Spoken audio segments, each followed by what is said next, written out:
Sabah 2024, transformasi politik, isu ME63 dan persiapan PRN 17. Masa depan negeri di bawah Bayu. Salam sejahtera dan selamat datang sekali lagi di channel ini, Current Sphere MY. Sabah kini berada di persimpangan penting dalam sejarah politiknya. Dengan pelantikan Tun Musa Aman sebagai Yang di-Pertua Negeri ke-11, isu-isu legasi ME63 yang masih belum selesai, dan pilihan raya negeri ke-17 yang semakin menghampiri, masa depan negeri ini sedang ditentukan. Adakah Sabah bakal mencapai kestabilan atau akan terus berhadapan dengan konflik politik dalaman? Mari kita selami isu ini secara mendalam pada video kali ini. Tahun 2024 menjadi titik tolak bagi Sabah dalam menentukan hala tuju masa depannya, baik dari segi politik, ekonomi, maupun sosial.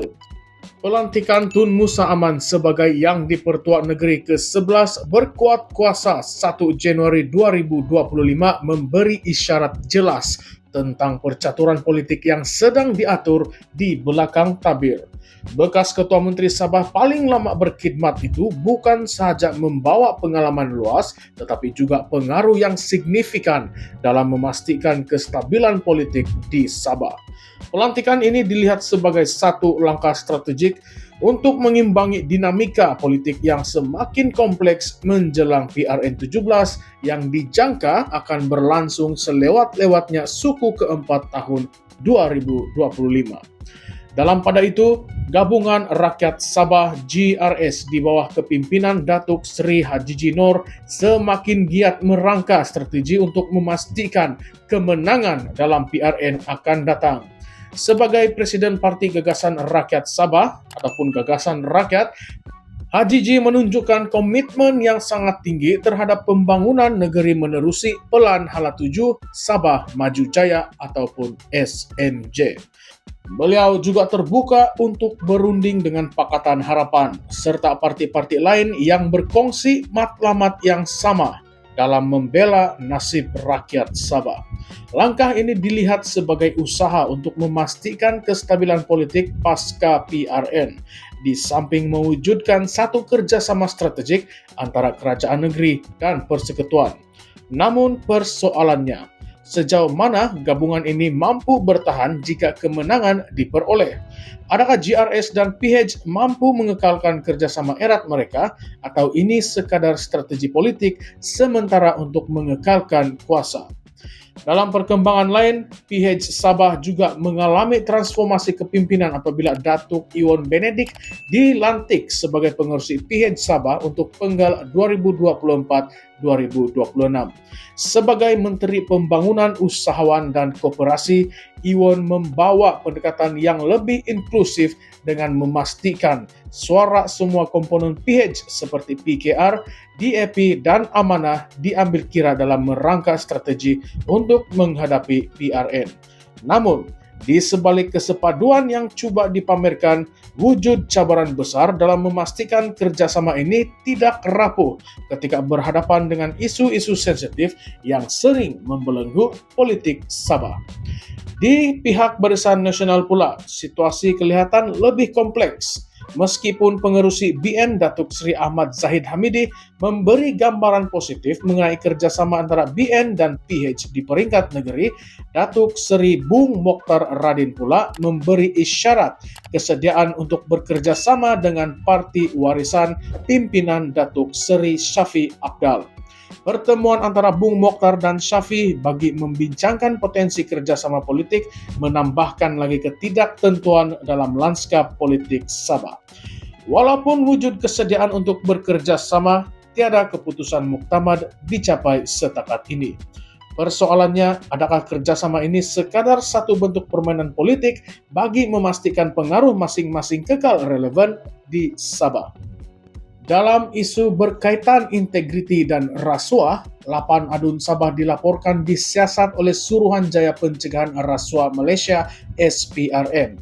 Kes ini bukan sahaja menjejaskan imej kerajaan negeri, tetapi juga memberi peluru kepada pihak pembangkang untuk menyerang kredibiliti pentadbiran sedia ada.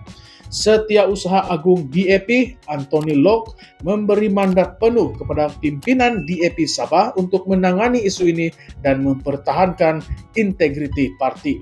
Namun, sejauh mana siasatan ini akan dijalankan secara telus dan adil masih menjadi tanda tanya. Isu Perjanjian Malaysia 1963 atau MA63 terus menjadi antara topik utama dalam perbincangan politik Sabah. Di bawah kerajaan perpaduan pimpinan Datuk Seri Anwar Ibrahim, sebanyak 11 tuntutan berjaya diselesaikan dalam tempoh yang singkat. Ini termasuk isu kawal selia bekalan gas, penyertaan wakil Sabah dalam lembaga hasil dalam negeri atau LHDN, serta isu berkaitan tanah rizab.